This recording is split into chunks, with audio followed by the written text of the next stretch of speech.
당신의 미래 목표가 얼마나 야심차든 상관없이 나는 당신이 고령자의 건강과 기능을 평가하는 데 쓰는 점검표인 일상생활 활동이라는 것에 친숙해졌으면 한다.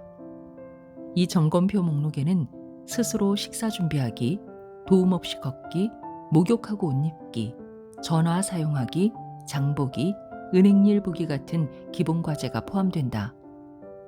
앞으로 직접 밥을 해 먹거나 혼자서 목욕하거나 몇 블록 걸어서 친구를 만나 커피를 마시는 능력을 잃은 채 살아간다고 상상해보라.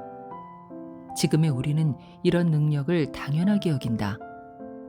하지만 나이 들어서도 이런 최소한의 능력을 유지하면서 계속 활동적으로 살아가려면 부지런히 건강의 토대를 마련하고 유지하는 일을 시작해야 한다.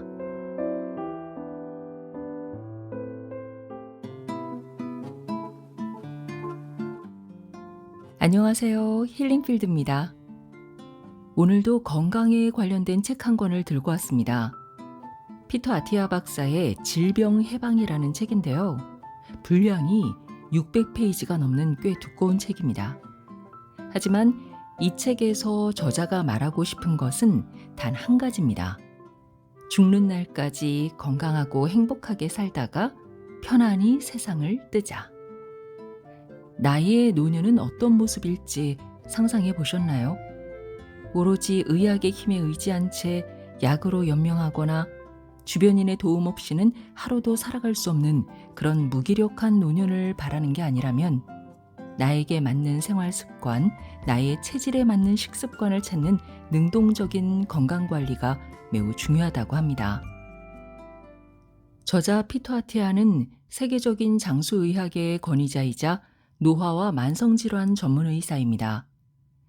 그는 의학의 진화 단계를 3단계로 나눠서 설명하는데요. 의학 1.0 시대, 의학 2.0 시대, 의학 3.0 시대로 구분합니다. 의학 1.0 시대는 의학적 지식이 매우 부족해서 약초나 침술, 민간요법 등의 전통적인 치료에만 의존했던 시기고요. 의학 2.0은 과학적 근거와 임상실험을 기반으로 한 질병 진단과 치료에 엄청난 의학 발전을 이룬 현대의학을 말합니다. 그리고 빅데이터, 인공지능, 웨어러블 기기 등을 활용해서 건강 데이터를 수집하고 분석해서 질병을 조기 발견하거나 예방에 중점을 둔 의학 3.0 시대가 있습니다. 의학 2.0과 의학 3.0은 현대의학에 공존하는 단계입니다. 의학 2.0은 주로 질병을 진단하고 치료하는 데 중점을 두지만 의학 3.0은 개인 맞춤형 의료를 통해 건강을 증진하고 질병을 예방하는 데 집중합니다. 피터 아티아의 질병 해방은 바로 의학 3.0에 관한 이야기입니다. 의학 3.0을 좀 더 쉽게 말하면 아파서 병원에 가기 전에 미리 아프지 않도록 건강관리를 좀 더 능동적이고 적극적으로 하는 것입니다. 저자는 이것을 예방의학이라고 했는데요. 예방의학은 각 개인의 유전적, 환경적, 생활 습관적 요인을 고려한 맞춤형 의료가 중심이 되고 그것들을 분석하고 데이터화해서 예방 전략을 세웁니다. 나에게 맞는 최적의 식단 구성과 식이요법을 찾고 근력 운동이나 유산소 운동, 스트레칭 등의 조합을 통해서 건강한 체력을 유지하고 수면과 스트레스를 관리하는 것도 예방 전략 중 하나입니다. 그리고 이런 예방 전략을 질병 해방에서 자세하게 소개하고 있습니다. 건강과 관련된 수많은 정보들 속에서 조금은 혼란스러울 때가 있습니다. 그 정보들을 맹목적으로 따르기보다는 나에게 맞춰 나가는 적극성이 필요한 것 같습니다. 저자가 이 책을 쓰면서 바라는 것도 독자들이 자신의 건강을 좀 더 능동적으로 관리하고 더 오래 건강하게 살 수 있는 방법을 배워나가는 것이라고 했습니다. 의학 2.0과 의학 3.0의 핵심 차이는 우리 전술을 언제 어떻게 적용하느냐와 관련이 있다. 대개 의학 2.0은 감염이나 골절처럼 급성 문제가 생길 때만 당면한 문제에 단기 해결책을 갖고 개입한다. 의학 3.0에서는 전술이 일상생활과 엮여야 한다. 말 그대로 전술과 함께 먹고 함께 숨쉬고 함께 자야 한다. 의학 2.0은 크게 시술과 약물 치료라는 두 가지 전술 유형에 의존한다. 반면에 의학 3.0의 전술은 크게 다섯 가지 영역으로 나뉜다. 운동, 영양, 수면, 정서 건강, 외인성 분자다. 외인성 분자는 약, 호르몬, 영양제 등을 뜻한다. 나는 분자 이야기는 많이 하지 않을 것이다. 그랬다가는 이 책의 분량이 2배로 늘어날 테니까. 그렇지만 내가 자연적이 아니라는 이유로 약을 멀리하는 것이 아니라는 사실은 밝히고 넘어가겠다. 나는 지질 수치를 낮추는 처방약을 비롯해 많은 약과 영양제가 우리 장수 연장통의 핵심 도구라고 보며 그리 머지않은 미래에 우리가 더 효과적인 이런 도구를 많이 갖추기를 바란다. 의학 3.0에서 우리의 첫 번째 전술 영역은 운동이다. 건강 수면과 마찬가지로 운동도 우리를 골치 아프게 하는 지나치게 폭넓은 용어 중 하나다. 공원에서 걷기부터 산악자전거를 타고 고개 넘기, 테니스 치기, 체육관에서 엮기 들기에 이르기까지 온갖 활동을 가리킬 수 있기 때문이다. 이 모든 것이 운동이라고 불리지만 각 활동의 효과는 그리고 위험은 분명히 전혀 다르다. 그래서 우리는 운동이라고 부르는 이것을 가장 중요한 구성 요소로 나눌 것이다. 근력, 안정성, 유산소 효율, 최대 산소 섭취량이다. 수면과 건강 수명의 한계까지 다다르고 싶다면 이 네 가지 요소 각각을 한계까지 밀어붙여야 한다. 다시 말하지만 내 목표는 살을 빨리 빼는 법이나 허리를 아름답게 만드는 법을 알려주려는 것이 아니다. 통증과 장애가 없는 상태로 다양한 움직임에서 근력, 지구력, 안정성을 유지하는 것. 이것이 우리가 추구하는 운동의 목표다. 운동은 세월이 흐르면서 내 생각이 바뀐 또 다른 영역이다. 나는 예전에는 다른 무엇보다 영양을 우선시했다. 하지만 지금은 수면과 건강 수명 양쪽에서 운동이야말로 가장 강력한 장수약이라고 생각한다. 데이터가 분명하게 보여준다. 운동은 사망 자체를 늦출 뿐 아니라 인지와 신체 쇠퇴를 다른 개입 수단보다 더 효과적으로 예방한다. 또 우리는 운동할 때 기분이 좋아지는 경향이 있다. 따라서 측정하기는 어렵지만 정서 건강에도 효과를 미칠 것이다. 나는 당신이 다양한 유형의 운동을 어떻게 하는지만이 아니라 왜 하는지도 이해함으로써 자신의 목표에 적합한 계획을 세울 수 있기를 바란다. 우리의 두 번째 전술 영역은 영양이다. 나는 이것을 먹어라 저것을 먹지 말아라고 하거나 모두가 따라야 하는 특정한 식사요법을 처방하지 않을 것이다.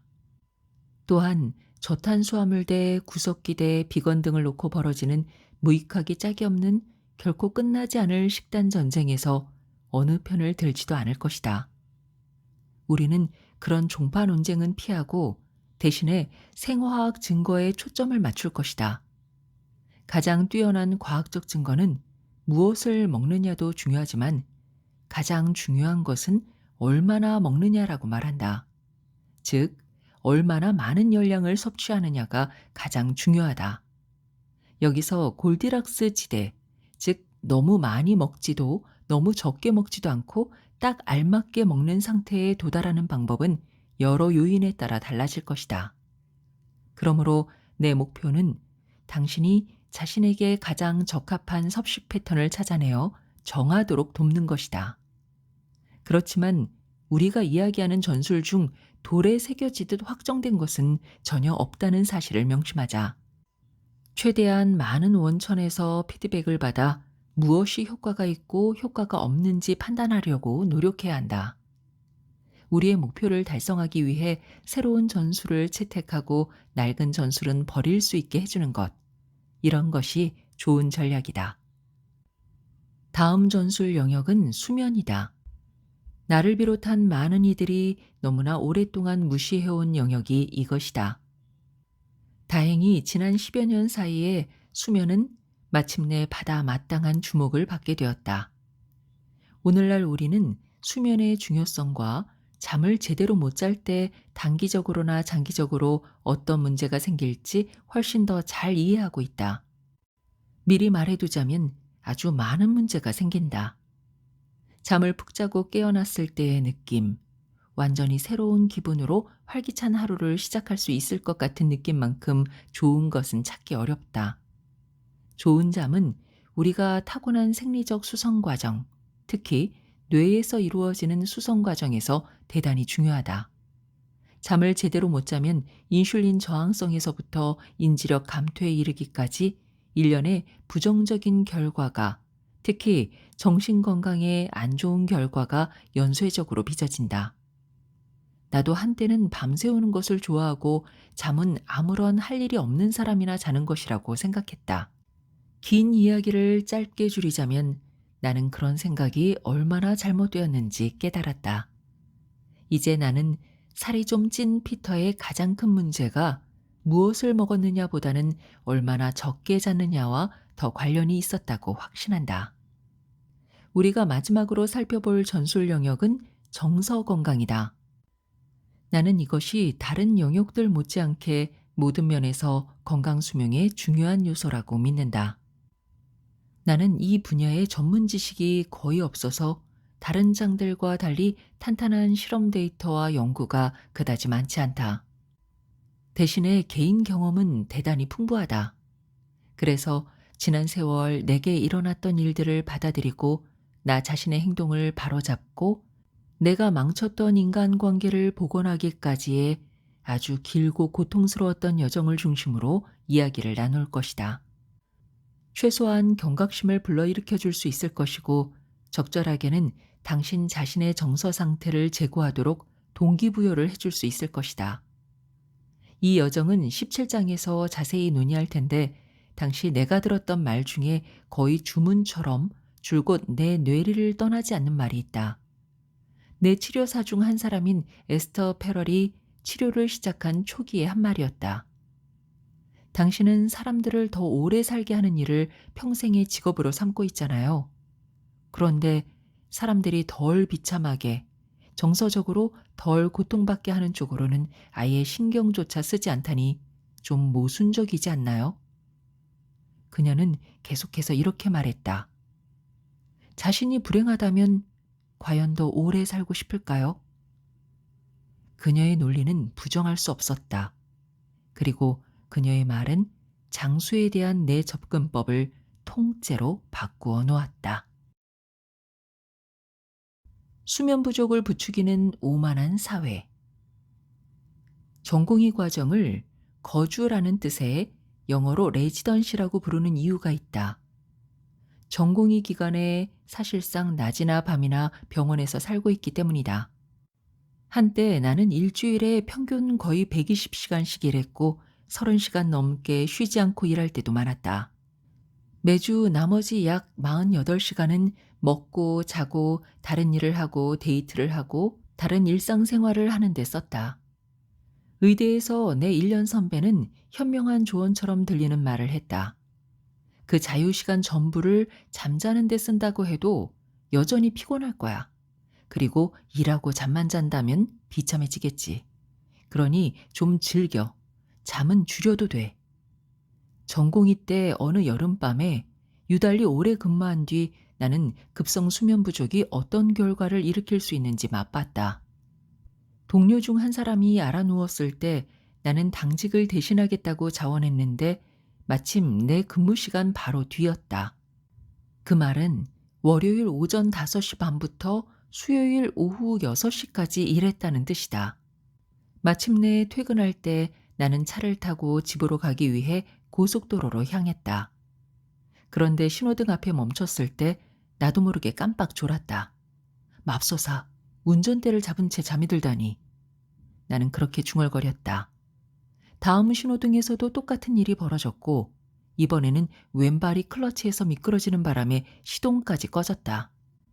나는 60시간 넘게 잠을 자지 않았음에도 운 좋게 적어도 내 목숨을 구하는 데 필요한 그나마 좋은 판단력을 발휘할 수 있었다는 사실에 지금도 감사하는 마음이다.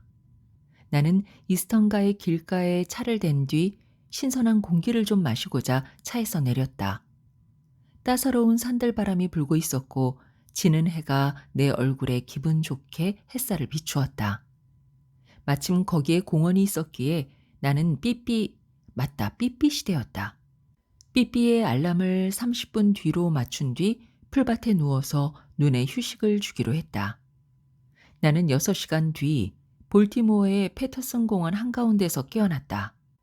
당시 헤로인 벼룩시장이 열리고 매춘부가 득실거리던 곳이었다.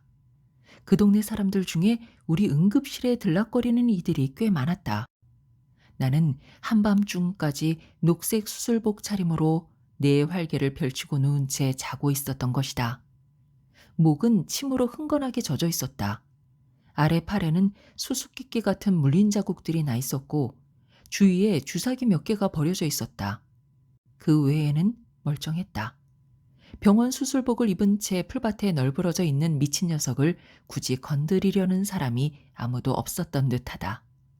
내가 이 오싹한 사건을 통해 수면이 얼마나 중요한지를 그 즉시 깨달았다는 말을 할 수 있었다면 좋으련만 그렇지 않았다. 사실 이 일화에 담긴 교훈을 내가 체득하기까지는 다시 약 10년이 걸렸다. 그런 수면빚을 갚으라는 압력에 순식간에 굴복하는 극단적인 사례가 전공의 과정의 인위적인 환경 탓이라고 치부했기 때문이기도 했다. 즉, 전공의 과정 때 의례에 겪는 일일 뿐이었다. 내가 그런 일을 그때만 겪은 것도 아니었다.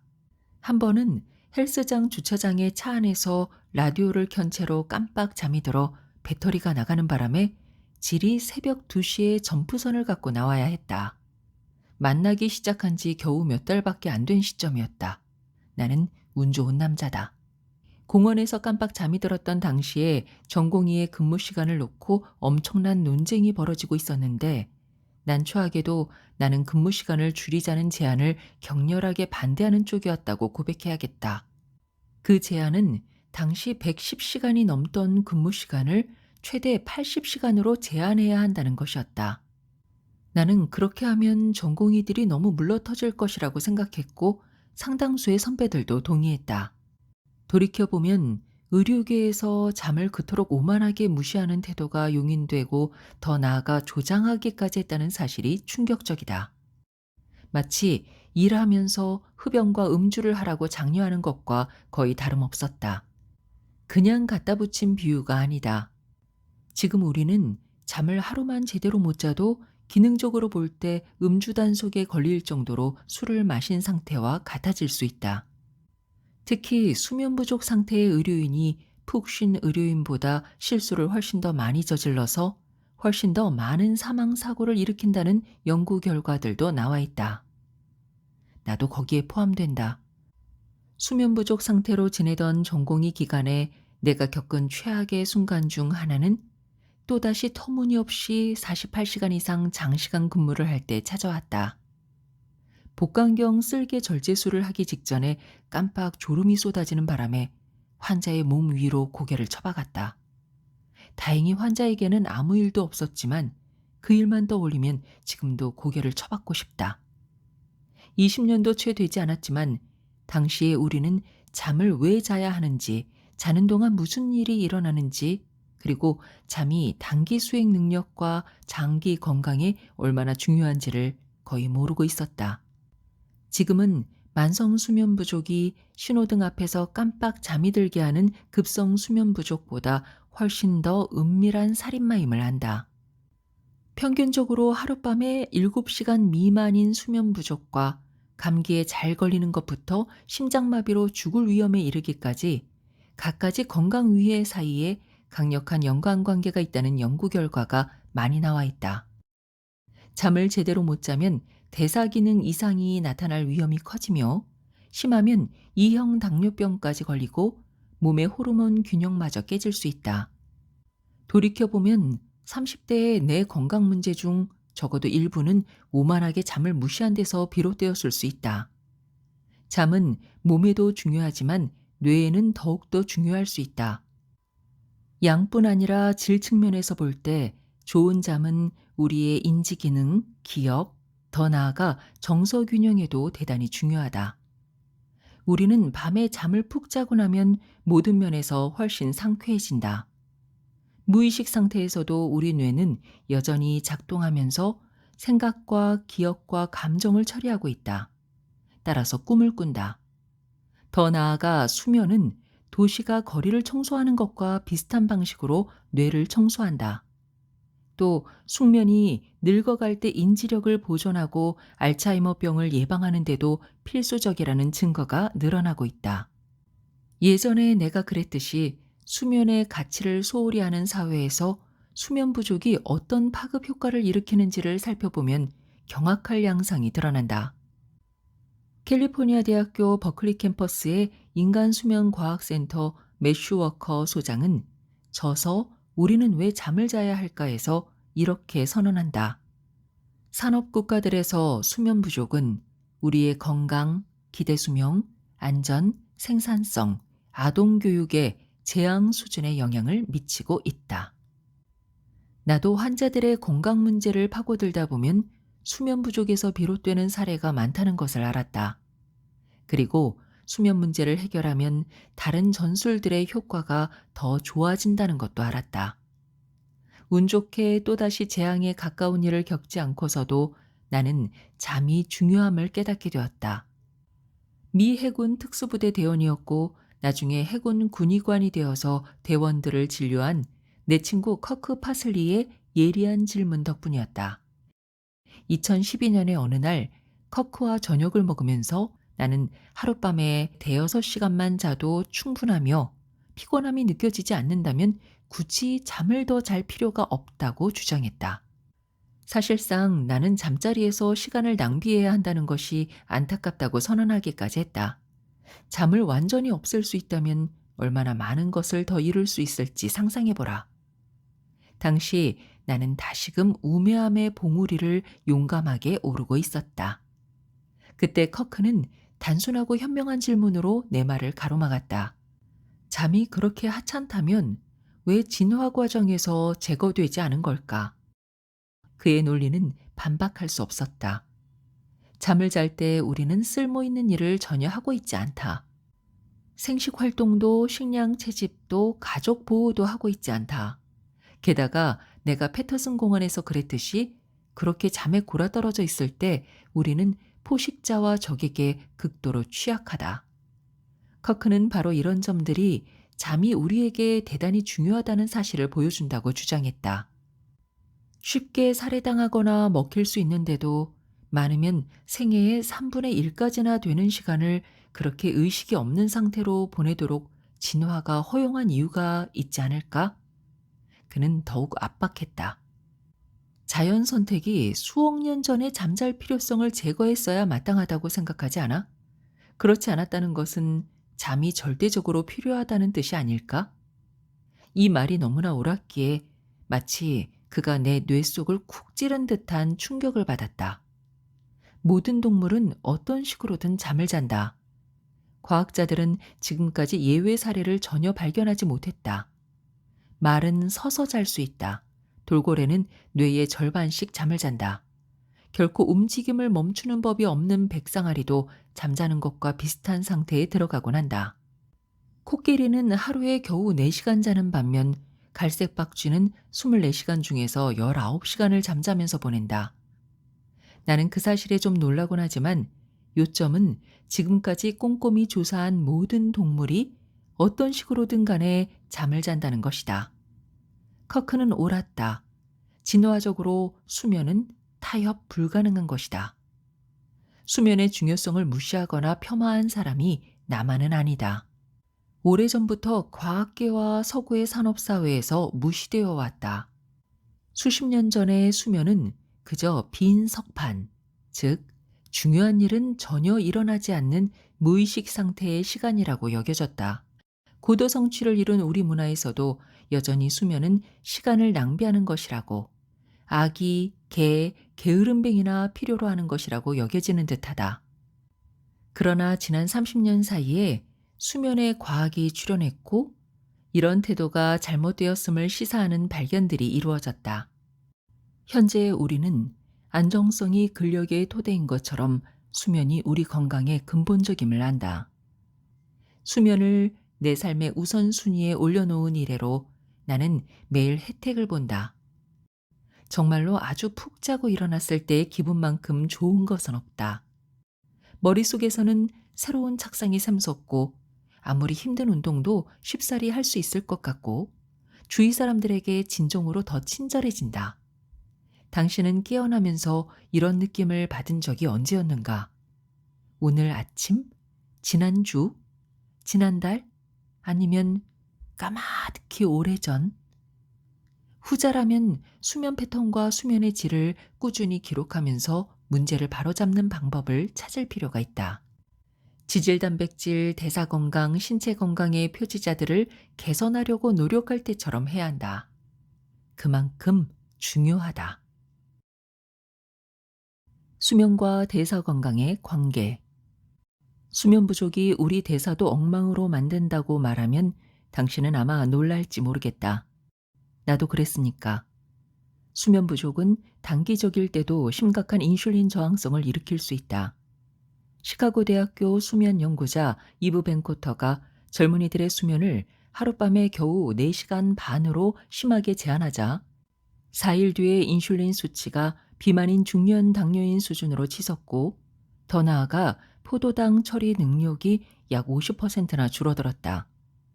이 결과는 모든 수면 연구에서 가장 일관되게 나타나는 현상임이 드러났다. 수면 부족이 인슐린 저항성을 최대 3분의 1까지 증가시킨다는 연구 결과가 9건이나 나와 있다. 의학에서 유행병학의 발견을 그토록 강력하게 재확인하는 실험 증거가 이렇게 일관되게 나오는 사례는 아주 드물다. 부족하거나 설친 잠이 대사 기능 이상을 일으키는 데 기여할 수 있다는 점은 아주 명확해 보인다. 안타깝게도 더 장기적인 이런 유형의 임상시험은 이루어진 적이 없지만 관찰 연구는 수면 부족과 장기 대사 교란 사이에 뚜렷한 연관성이 있음을 시사한다. 여러 수면 연구들을 대규모 메타 분석한 결과도 수면 시간과 2형 당뇨병 및 대사 증후군 사이에 긴밀한 관계가 있음을 보여주었다. 그러나 수면 시간이 너무 길어도 문제가 있다는 징후일 수 있다. 하룻밤에 11시간 이상 자는 사람은 모든 원인 사망 위험이 거의 50%더 높다. 그렇게 오래 자면 수면의 질이 낮을 가능성이 높을 뿐 아니라 어떤 질병이 있어서 그런 것일 수 있기 때문이다. 마찬가지로 수면 부족이나 수면의 질 저하는 고혈압, 심혈관 질환, 심장 동맥 질환, 비만 위험 증가와도 관련이 있다. 종합하자면 이런 발견들은 안 좋은 수면의 장기 효과가 단기 연구들을 토대로 예상할 수 있는 것에 부합함을 시사한다. 인슐린 저항성 증가, 그리고 그에 수반되는 비알코올성 지방 간염과 2형 당뇨병과 심장병에 이르는 다양한 질병의 위험을 높인다는 것이다. 만성적으로 수면에 지장이 있다면 대사도 마찬가지 양상을 띨 수 있다. 이 수면과 대사 건강의 관계는 언뜻 볼 때면 의아한 생각이 들기도 하지만 나는 여기에서 빠진 연결고리가 스트레스일 것이라고 생각한다. 누구나 알다시피 스트레스가 심할수록 잠을 잘 못 이룰 수 있으며 수면 부족은 더욱더 스트레스를 유발한다. 일종의 되먹임 고리가 형성된다. 수면 부족과 스트레스는 교감신경계를 활성화하며 그 결과 진정시키는 것과 정반대 효과가 나타난다. 이는 우리의 투쟁 도피 반응의 일환인데 이때 스트레스 호르몬인 코르티솔을 포함해서 글루코코르티코이드라는 호르몬들의 분비가 촉발된다. 코르티솔은 혈압을 높인다. 또 간의 포도당 분비를 일으키는 한편으로 근육과 지방 조직의 포도당 흡수와 이용을 억제한다. 아마 포도당이 가장 먼저 뇌로 전달되도록 하기 위해서일 것이다. 이때 스트레스로 유도된 인슐린 저항성 때문에 혈당 수치가 증가한다. 나는 이런 양상을 나 자신에게서도 보았고 환자들에게서도 종종 본다. 연속 혈당 측정기에서 밤 동안 혈당 수치가 높게 나오는 것은 거의 예외 없이 코르티솔 농도가 높다는 징후다. 밤 늦게까지 먹고 마시는 바람에 더 악화될 때도 흔하다. 이런 양상이 지속된다면 높아진 혈당 수치는 2형 당뇨병으로 이어질 수 있다. 수면 부족은 식품에 관한 우리의 행동에도 변화를 일으킴으로써 문제를 더 복잡하게 만든다. 이브 벤코터 연구진은 피험자의 하룻밤 수면 시간을 4~5시간으로 제한했을 때 포만감을 일으키는 호르몬인 렙틴의 농도가 억제되고 허기 호르몬인 그렐린의 수치가 증가한다는 것도 알아냈다. 즉, 잠을 제대로 못 자면 다음날 비합리적일 만치 몹시 허기를 느낄 수 있으며 건강한 식품보다는 고열량 가당 식품에 손을 댈 가능성이 더 높다. 수면 부족에 더 시달리는 이들이 밤늦게 한 번 더 식사를 할 가능성이 높다는 연구도 나와 있다. 벤코더 연구진은 후속 연구에서 수면이 부족한 이들이 푹 잔 이들에 비해 다음날 약 300칼로리의 열량을 더 섭취한다는 결과를 얻었다. 이 결과들을 종합하면 비알코올성 지방간 질환과 인슐린 저항성을 일으킬 완벽한 요리법이 된다. 건강한 뇌에 필수적인 깊은 잠. 수면은 뇌 건강에 중요한 역할을 하며 늙어갈수록 더욱 그렇다. 일상적인 인지 기능 측면에서만이 아니라 건강 수명의 핵심 기둥 중 하나인 장기적인 인지 건강 측면에서도 그렇다. 누구나 밤잠을 설친 뒤에는 몽롱하고 굼뜬 기분을 느낀다. 평소와 달리 뇌가 잘 돌아가지 않는다. 그러다가 밤에 푹 자거나 낮잠이라도 푹 자고 나면 대개 회복된다. 그런데 수면 연구자들은 숙면이 장기적인 뇌 건강에 대단히 중요하며 나쁜 수면이 어떻게 뇌에 심한 손상을 일으킬 수 있는지를 다양한 방식으로 보여주고 있다. 나쁜 수면은 오랫동안 알츠하이머병의 초기 증상 중 하나로 여겨져 왔다. 그러나 거꾸로 만성적인 수면 부족이 알츠하이머병과 치매의 강력한 원인일 가능성이 있음을 시사하는 연구도 나와 있다. 즉, 수면은 뇌 기능뿐 아니라 뇌 건강 유지에도 중요하다. 잠자리에 들어서 눈을 감으면 일련의 생리적 변화가 일어나기 시작하면서 우리는 잠에 빠져든다. 그 사이에 뇌는 나름의 여정을 시작한다. 현재 연구자들은 우리가 일련의 잘 정의된 단계들을 거쳐서 잠이 든다는 것을 안다. 각 단계는 나름의 특수한 기능을 지니며 독특한 뇌파 서명을 지닌다. 애초에 연구자들은 이 뇌파를 통해 수면 단계를 구분했다. 이 단계들을 시각화해보자. 잠자리에 누워서 눈을 감을 때 잠수함을 타고 깊은 바다로 잠수한다고 상상해보자. 몸이 이완되면서 빠르면 몇 분 사이에 잠에 빠져들 때 이 잠수함은 수면 아래로 들어가서 가라앉기 시작한다. 대개 하강은 아주 빠르게 일어난다. 얕은 잠을 자는 구간을 지나서 깊은 잠을 자는 구간으로 빠르게 하강한다. 이 수면 단계를 비렘 수면이라고 하며 얕은 비렘과 깊은 비렘 두 단계로 나뉜다. 둘 중에 후자가 더 중요하며 신경 건강 측면에서 특히 더 그렇다. 잠수함에 비유하자면 빛이 없는 깊은 물속으로 내려가고 있는 단계다. 뇌가 외부 자극을 전혀 받지 못하는 곳이다. 그렇다고 해서 이때 아무런 일도 일어나지 않는다는 의미는 아니다. 깊은 잠에 빠져들 때 우리 뇌파는 느려지다가 이윽고 극도로 낮은 진동수에 다다른다. 초당 약 1에서 4주기에 이르는 단조로운 리듬이다. 이 깊은 잠은 잠자는 시간 중 전반기에 우세하게 나타나지만 대개 깊은 비렘 수면과 얕은 비렘 수면이 주기적으로 오간다. 대체로 잠의 후반기에 이르면 우리 잠수함은 다시 수면으로 올라오기 시작하며 이때 빠른 눈운동 수면이란 뜻의 렘수면 구간에 들어선다. 렘수면 단계에서는 감긴 눈꺼풀 안에서 눈알이 아주 빠르게 움직인다. 우리는 뭔가를 보는 중이지만 마음속에서만 본다. 꿈은 대부분 2단계에서 꾼다. 2단계에서 마음은 친숙해 보이는 이미지와 사건을 처리하지만 때로 전형적인 맥락에서 벗어난 낯설거나 이상한 맥락에서 그렇게 하곤 한다. 흥미롭게도 렘 수면 특유의 뇌파는 우리가 깨어 있을 때의 뇌파와 아주 비슷하다. 주된 차이점은 몸이 마비되어 있다는 것인데 이는 우연이 아닐 것이다. 기이한 꿈에 빠져 있을 때 몸이 반응하지 못하게 막기 때문이다. 렘 수면에 빠져 있을 때 일어나서 달리곤 한다면 좋지 않을 것이다. 우리가 꿈속에서 뭔가로부터 달아나려고 할 때 몸이 협조하지 않는 것은 바로 이 때문일 것이다. 전형적인 밤에 우리는 이 수면 단계들을 주기적으로 오갈 것이다. 이 수면 주기는 약 90분 동안 이어지며 한 주기가 끝나고 다음 주기가 시작될 때 잠깐 깨기도 한다.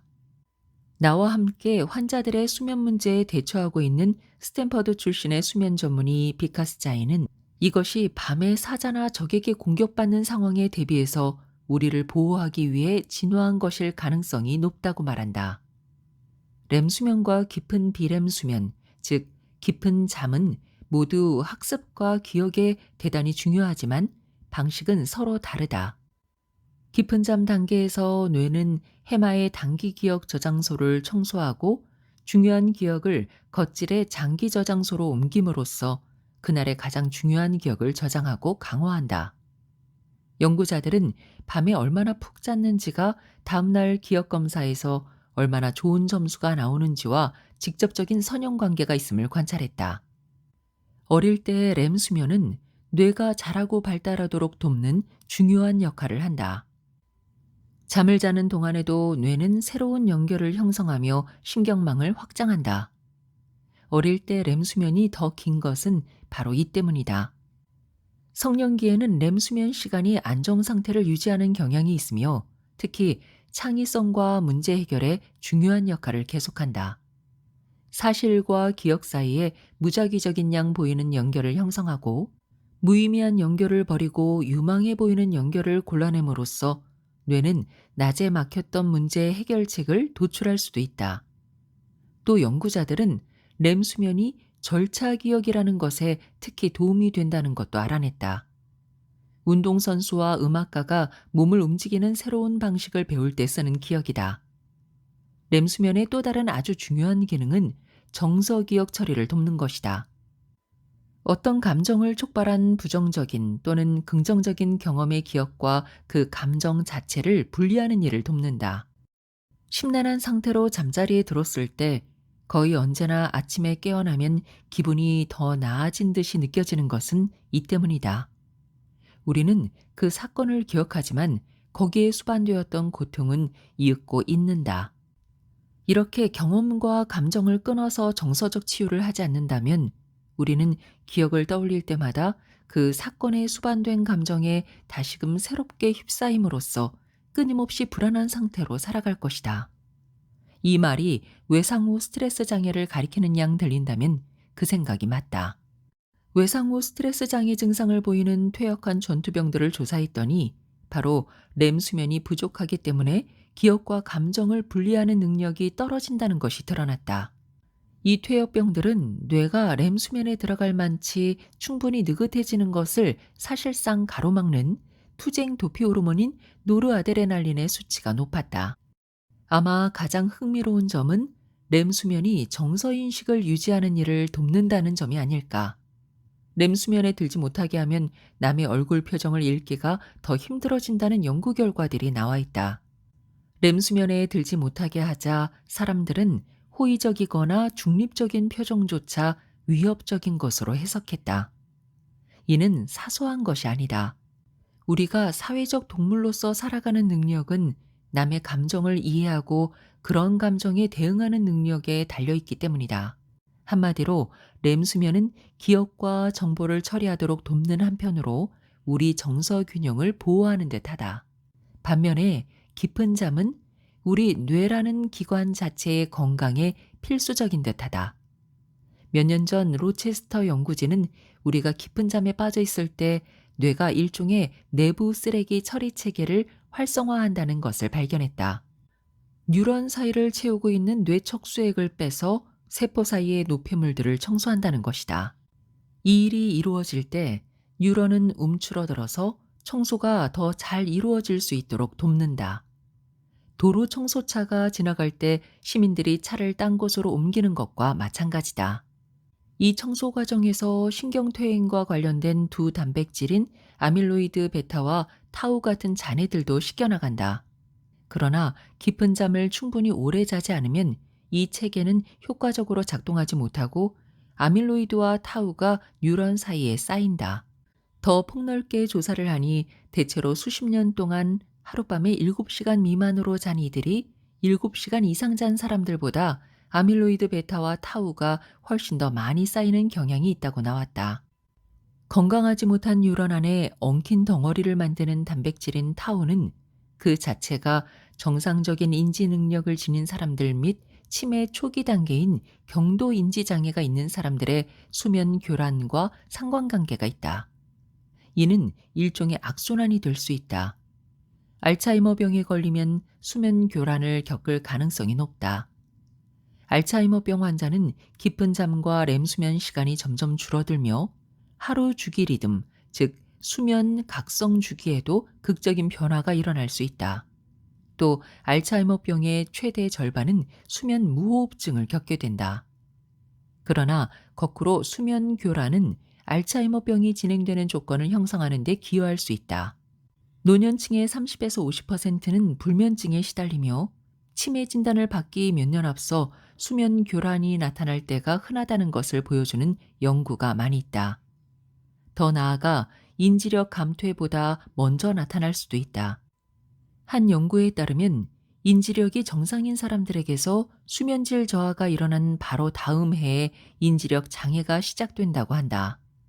한편 수면의 질이 좋은 노년층은 경도 인지장애와 알츠하이머병에 걸릴 위험이 더 낮으며 인지 기능도 더 높은 수준으로 유지된다.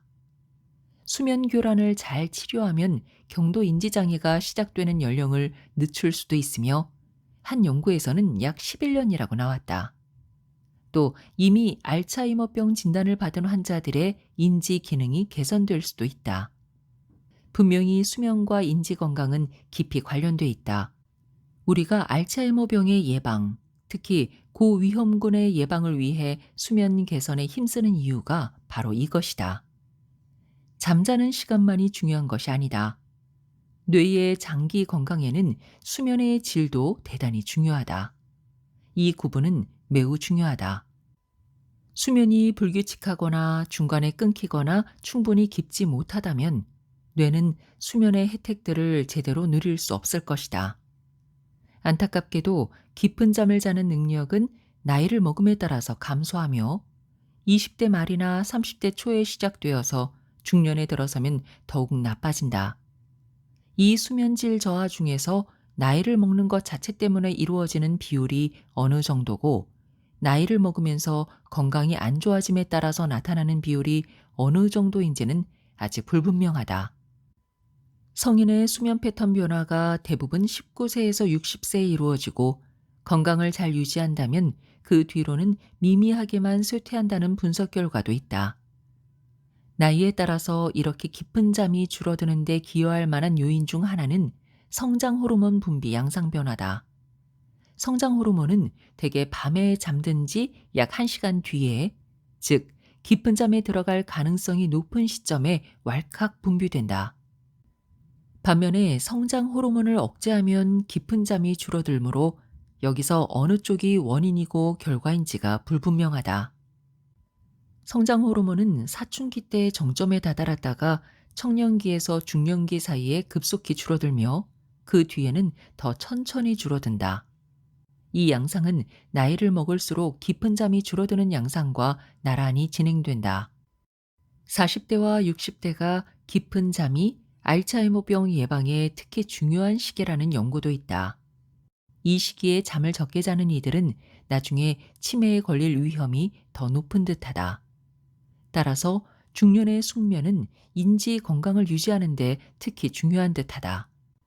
내가 지금 깨달은 것은 하룻밤에 대여섯 시간 자면서 내가 최고의 능력을 발휘하고 있다고 생각하던 그 시절에 사실상 수면 부족 때문에 지닌 잠재력보다 훨씬 못한 수준의 능력을 발휘하고 있었을 가능성이 높았다는 것이다.